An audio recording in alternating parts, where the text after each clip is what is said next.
I haven't always such a person, but your dad married again. I got married again. Were you there? I wasn't there, no. Okay, he didn't make it. I didn't make it to the wedding. I don't think he told anyone about the wedding, but he's been with his girlfriend for 20 years, so it's the same thing. Do you hear the bells? How beautiful is this view? It's wonderful.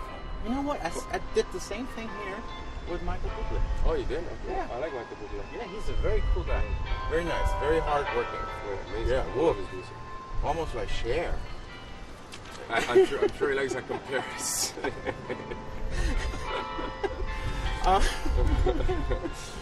He's a male Cher. But talking about your dad one more time, is he maybe a little bit the reason that you're still not a daddy and not married? He's like, You mean because I that's a come bad from divorced example. parents? No, you see, my dad wasn't a bad example. I think my dad was an extremely good father, due to the circumstances. Sometimes it's not how much.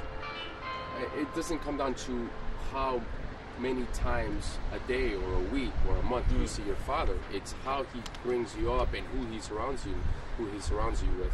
And I can't really complain. If I'm not a father now, I wouldn't blame it. By now, I would never blame it on my father. It's more a personal choice. Okay. And because I travel constantly, and I don't think it'd be the right thing to do right now. At some point in my life, do I want to have kids? I would love to have kids. I like kids. Just don't wait till you're 6 years. My grandfather had kids at 90, but I tell you, there's one thing. My friends, like two of my friends, just had kids, and kids are great when you're around them. But then after 2 hours, you go nuts. Do you have kids? No, I have a cat. Oh, you have a cat. Willie, okay. I had 2 dogs, so it's the same thing. They're like kids. One died. Yeah. Is that right? Yeah. You're a lovely dog. It was horrible for me. It's heartbreaking, isn't it? I never thought I would be a person who can talk to a cat. And here I am, 3 months after Willie came into my life, talking to cats.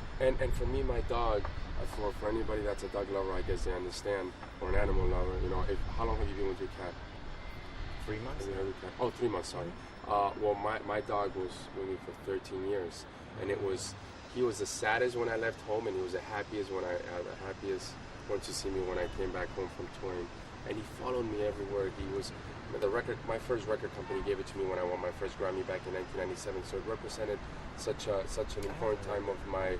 Huh? I have that record. Oh, you do? That's the one where your thingy is very. Isn't that the one? Oh, where I have with your most still? Yeah, with just your face. Oh yeah. My first album. Yeah. My first album. I'm not lying. I was a kid. I was 18 at the time, and when my dog died, like at the end of May, it was a bittersweet time because it was I was putting out this album, wanted to push it back, and he was diagnosed with cancer. From one day to the other, he just got really sick. And some days he was better, so I was optimistic. But then the next day he would be bad again, and it just broke my heart. And I'm not really usually a crier, but I cried so much. I cried more than ever. That's good. I mean, that's important. How's the other dog coping? Look, it was tough in the beginning for him, but now he's getting used to it. Okay. Good. Oh, here. Excuse me. I like it. Who had the idea with that Lionel Richie thingy? That was Red One, and Red One produced Red One and I when we were writing it. We were in my house, and I just started singing like, "Girl, please just give me if I'm going too strong." And then we got to the chorus, "Baby, I like it." And then at the end of the chorus, we both went into that Lionel Richie part. But he's a huge 80s music lover like me, and it was one of those very spontaneous things. And I was lucky enough to I've known Lionel Richie for 10 years, and I consider him a good friend. He's like almost like a father figure, and I worked with him in the past. I got to write a song with him I actually wrote a song with him here in Germany for his greatest hits, a song called To Love a Woman. And I wrote that song in Berlin, and I called him over the phone, and then he finished it for his... What were you doing in Berlin? I was doing promotion. Oh, okay. And I called him up, and he came by the studio, and he recorded that phrase. I feel like I have a very, very weird expression on my face from this. No, don't worry. I know, I feel... You want to get off here? No, that's okay. My ass is starting to feel it. Okay, that answers the question I had. If you ever want to write... Yeah, I know. If you ever want to write songs for somebody else, but you already did. I've done a few. I so far in my career, songs that have been sang by other people. Oh, Lionel Richie, I got to write a song for him. Andrea Bocelli. and Mel C, a song that I think Oh, was... really? She's was- nice. I like her. Yeah. I like her a lot better than that other Mel thing. The other Mel The what? thing, Mel B. Oh, okay. I like her. Yeah, I like see this that Mel poster C. for a TV show? That's not Mel B. I haven't really seen it, no, sorry. I thought you liked reality shows.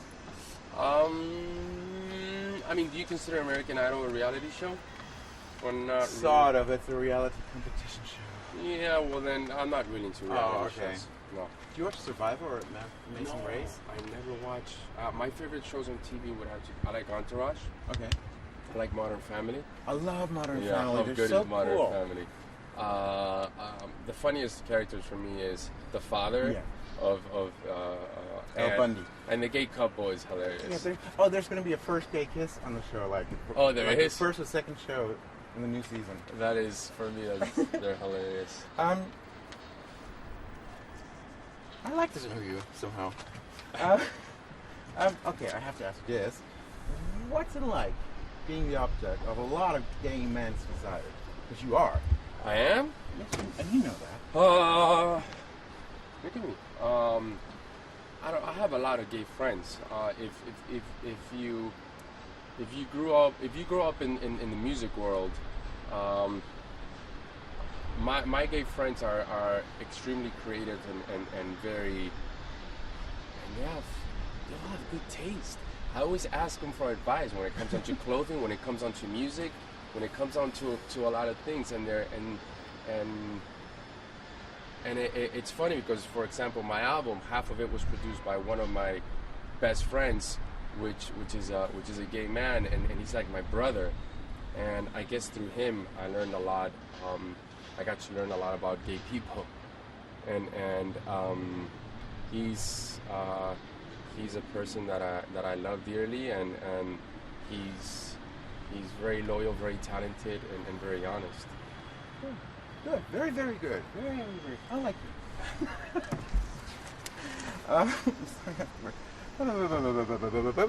Oh, what's your favorite app on your phone? Or your My iPhone? favorite app on my phone would have to be... Is iTunes considered an app? I guess. I mean... yeah, it's actually it's a No, I guess free because that install tells you app. how much I know about technology. You know which one I like? I like it. You know, I like it. I Actually, have an app that's called I Like It. Oh, you do? Yeah, I have What it. does it have? I have it on my phone, on my iPhone. It's I Like It. It's called I Like It. Oh, yeah? Yeah. But it has nothing to do with you, but Oh, then why the hell do you like it? well, because I didn't know I was going to see it. Oh, okay. You know. I like Heart Radio. Okay. Heart because you can listen to. Oh. I like that. Cool. You can listen to stations around the world.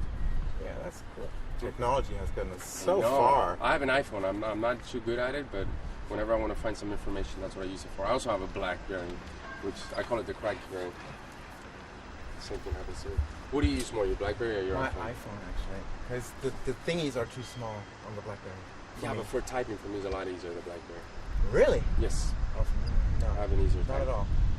No. But I gotta say, the iPhone's pretty amazing. Yeah, it's easy. Yeah.